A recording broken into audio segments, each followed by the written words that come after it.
Chapter 9. It's a great Saturday. We are at Detroit, Michigan in Little Caesars Arena, Monty said. Before Monty could continue, Paul Heyman came down the entrance ramp into the ring. Ladies and gentlemen, I am your wise man. Paul Heyman, the crowd answered. Unfortunately, I have some bad news for you. Due to the powers that be and the mishandling of some people's scheduling, there will not be a Money in the Bank event tonight. Fans started booing, yelling in protest. Where's my money? Someone shouted. I traveled all the way to Detroit for this, another person shouted. Heyman waited for the fans to settle. However, there was a pause. In place of that event, you will get to witness something I think that fits the fans of Detroit. The fans cheered again. You know, Wyatt, someone told me. I heard from them that Detroit really likes their matches. I heard that this arena right here could be a great choice to hold events like Survivor Series. Most of all, I heard that Detroit loves their I Quit matches. The crowd cheered. The event that you oh so crave is I Quit, tonight. The boos were quickly replaced with cheers. Just then, someone flew down from the ceiling. They flew through the crowd, doing flips. They landed in the center of the ring. The crowd waited, curious what they were going to do. It was the Raven. She began to speak. Detroit. What a vile place to be. The audience booed her. She waited for them to die down. Fans looked on, not sure where this woman came from. Do you remember the Phoenix? The fans cheered. She began to laugh. The Phoenix is dead. I am of what's left of her. I am the Raven. The crowd cheered. You know what the Brotherhood showed me? Fans erupted into boos, getting louder and louder. I learned that I have been held back by the emotions, morals, things that make you a human being. When I joined them, I discovered that letting her go was the best for me. And now, here I am, reborn as a new person. The crowd began to boo. This is for the greater good. I was held back by those weaknesses, and I found a way to overcome them. Just then, Mankind materialized behind the Raven. Phoenix, Mankind began. That name is irrelevant, Mankind. Didn't you hear what I said? Mankind sadly nodded. It is unfortunate because this new you isn't you. Raven looked her in the eyes. Oh yeah? And what are you going to do about it, you and the heathens that you represent? She maintained her calm demeanor. I would rather die a heathen than become a piece in someone else's game. The women stared each other down. Before they started, the ref started talking. Before you start, here are the rules.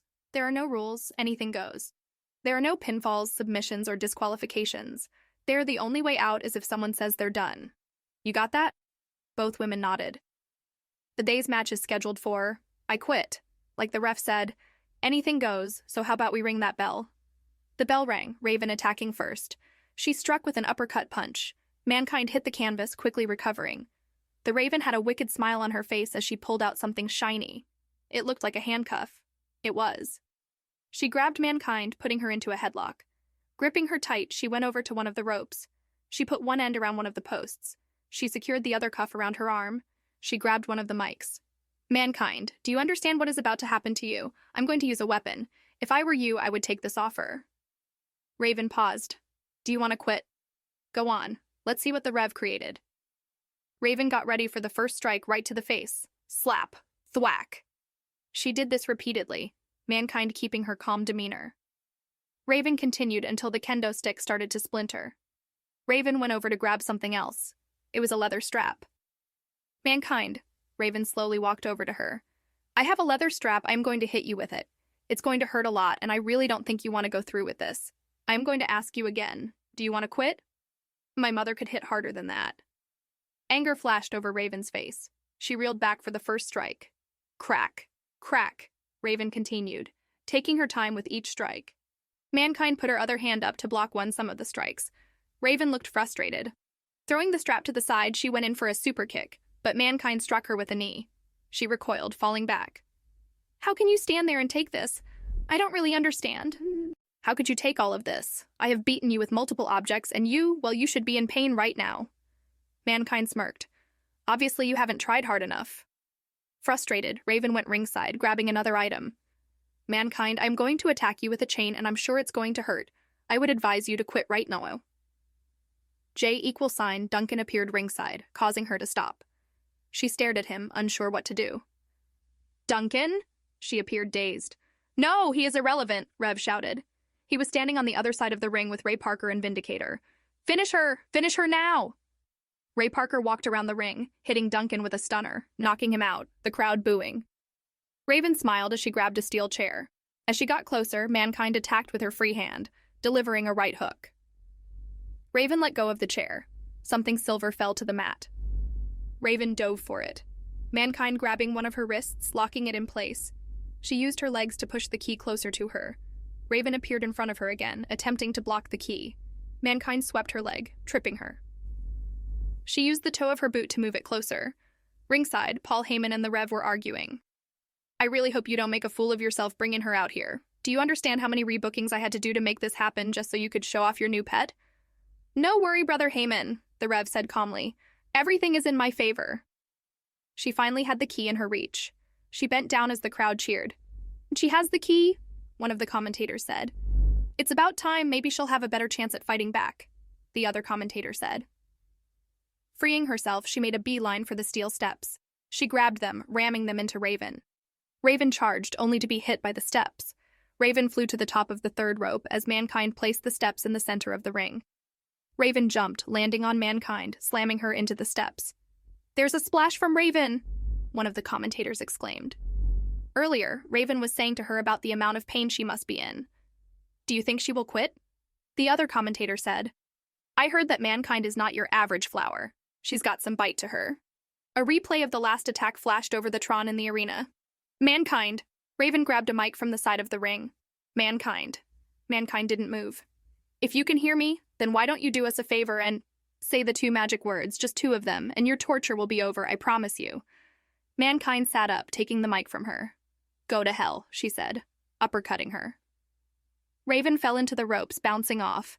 The arena cheered as Mankind stood up, only to get met by a rebar bat. Interference from the Rev. He's absolutely furious, the commentator said.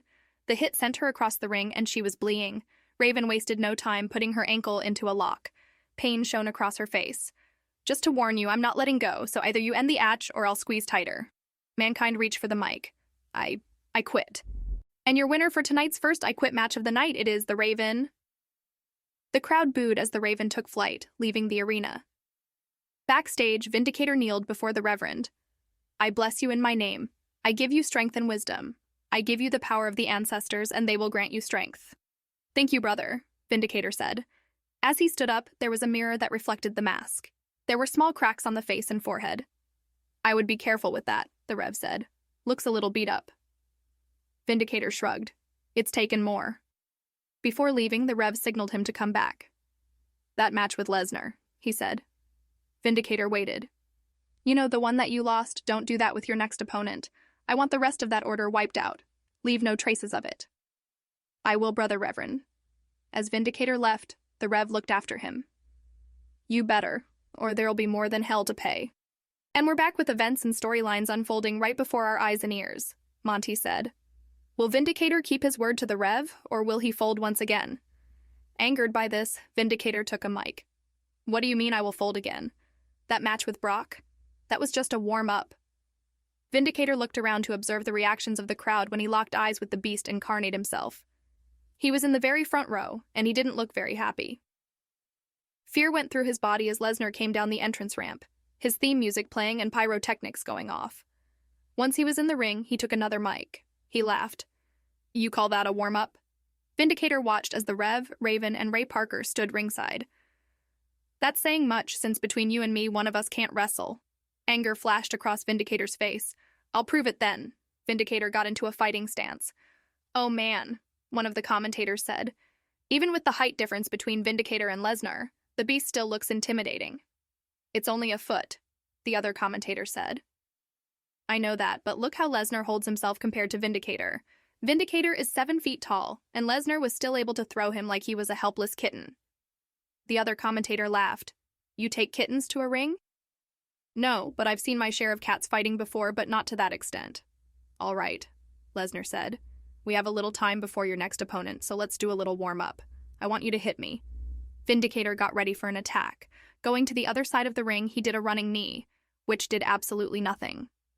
Looking bored, Lesnar went back up the entrance ring. You better have something else in mind, Lesnar yelled before going behind the ring. Someone else's theme as Spartan came in riding on a motorcycle. Stopping the bike, he grabbed his spear, throwing it into the air. He wore a red and gold leather jacket with black shorts and boots with silver buckles. He flipped off the bike and into the ring. The crowd cheered as he climbed to the third rope. He took his time, getting the crowd pumped. "Detroit, is that right?" The arena cheered. "Looks like I get to face Mr. Pussyfoot again." Vindicator glared at him through the mask. "Yeah, I said it. You know what? I got a theory, a wrestling theory." He took a few minutes to wait for the crowd to react. "You know what I think?" "What?" The audience responded. "I think that he can't wrestle to save his life. That did it." Vindicator came up to one of the turnbuckles. Turning it loosened the rope that Spartan was on, causing him to fall. The crowd booed as Spartan recovered. "Is that it? You know, for a big man like you don't got much to show for it. You talk about how you're going to make me pay and how you're going to put the fear of God into me, but I haven't seen any of that. If Lesnar couldn't beat whatever's holding you back, what is it going to take to get you to fight?" Vindicator didn't respond. "Spartan," Vindicator said, "I am going to make you pay for what you— Nana, stop that bullshit. You had plenty of chances to do what you were going to do, and you've never done them. I want to see you talk in the ring. Just me and you." Spartan charged forward, shoulder tackling Vindicator. Vindicator put his hands up like a boxer, waiting for the next attack. Spartan taunted Vindicator, waiting for him to make the next move. Grabbing Vindicator, he climbed onto the apron. Then he slammed Vindicator onto his back, landing him in front of him onto the mat below. "There's a falcon arrow from Spartan," one of the commentators yelled. Looking over, Spartan noticed that there were two new commentators. One of them had big glasses with hair slicked back. His name was Ben. The other one was tall and blonde and looked like a football player. His name was Isaiah. "So what you think?" Ben asked.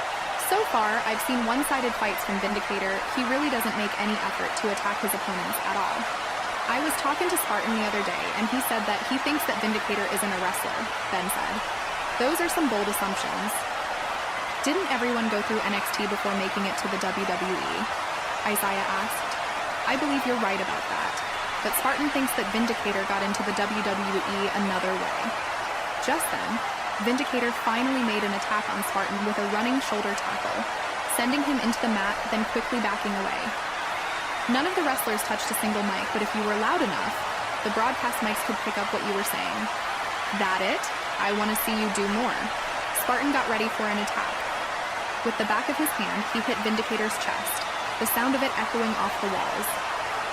There it is, the legendary Gunther chop, and Spartan is using it on a member of the Disciple of the Brotherhood, Isaiah said. "If Gunther were here, he would throw Vindicator out of the ring and then some," Ben said. "Oh yes, but luckily Gunther is the least of Vindicator's problems right now, as Spartan goes in for another chop."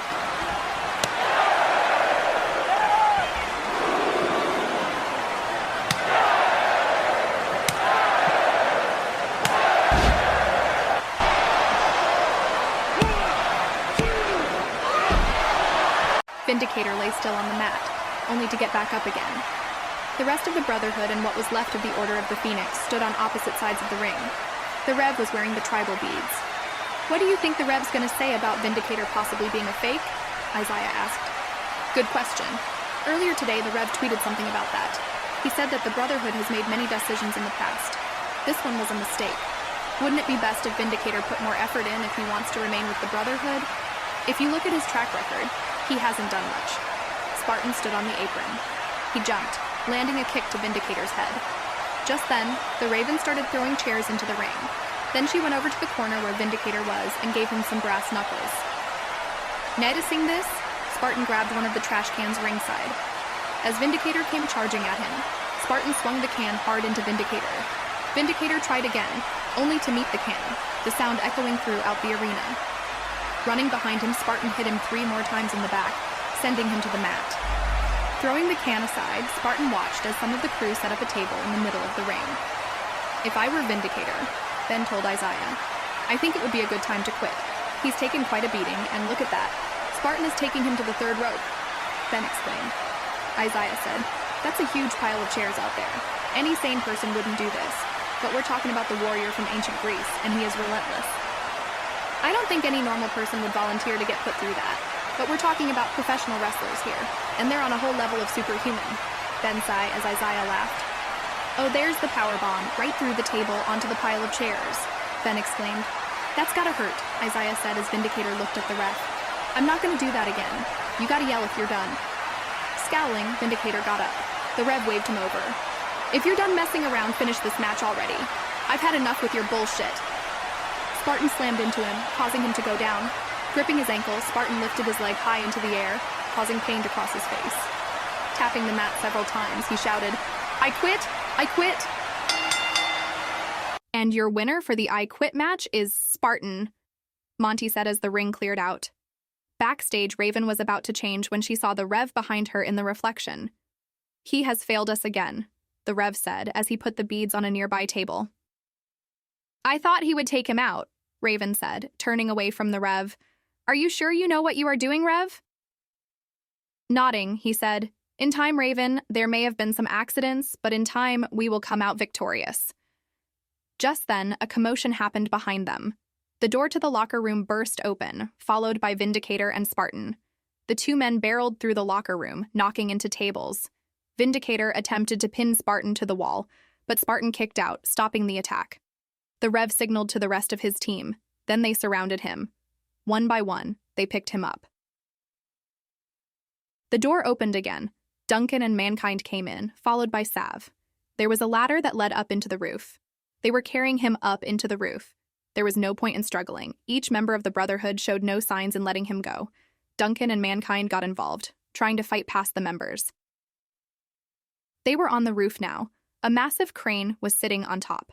The Rev pointed up to the driver in the cabane. The driver had a look that said, Really? The Rev nodded. I am here at I Quit, and the Brotherhood is on the roof with one of the members of the Order of the Phoenix. I am not entirely sure what is happening, but there is a crane on the roof of the arena. Raven and Vindicator put a struggling Spartan into a harness. The claw of the crane slowly descended from the heavens like a massive bird, grabbing its prey. The claw attached to the rings of the harness, lifting him slowly up into the air. Spartan! Rev yelled over the sound of the crane. Pray to your gods, because where you're going, you're gonna need them. The claw went as high as the machine would allow, Spartan dangling high above the ground. The Rev smiled, signaling to the operator. Do it. The claw let go, releasing Spartan into the void. Time slowed down. The members of what was left of the Order of the Phoenix watched helplessly. Sav panned her camera away as Spartan disappeared from sight. Meanwhile, inside the arena, Ben and Isaiah listened through their earpieces as Vindicator stepped into the ring. What an event! Spartan has been thrown off the top of the arena. I don't know if he will survive or not, Ben said. Red and blue lights flashed in the distance, followed by a helicopter. So, now that has been taken care of, we can move on to greener pastures, right? Spartan won't be coming back for a while. The audience booed, drowning him out.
This continued for several minutes, fans booing and carrying on the chant.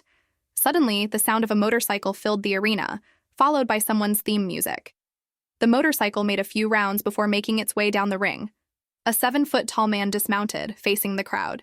The bike was impressive, Greek symbols along its body. It was a sleek ride. The newcomer got gasps as people looked on. He wore modernized armor with ancient symbols on it. The leads on the armored chestplate flashed the color of flames. A massive spear was strapped to his back. He wore a bronze helmet with tally marks carved into one side with red war paint. "And who the hell you think, you are?"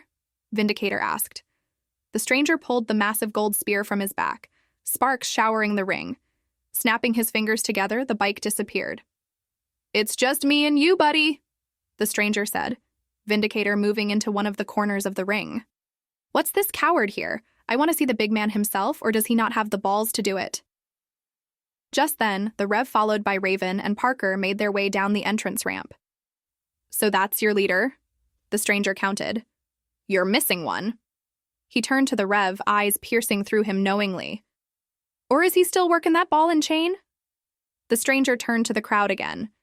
"How about we reunite the family together again?" He snapped his fingers again, and the sound of horses could be heard.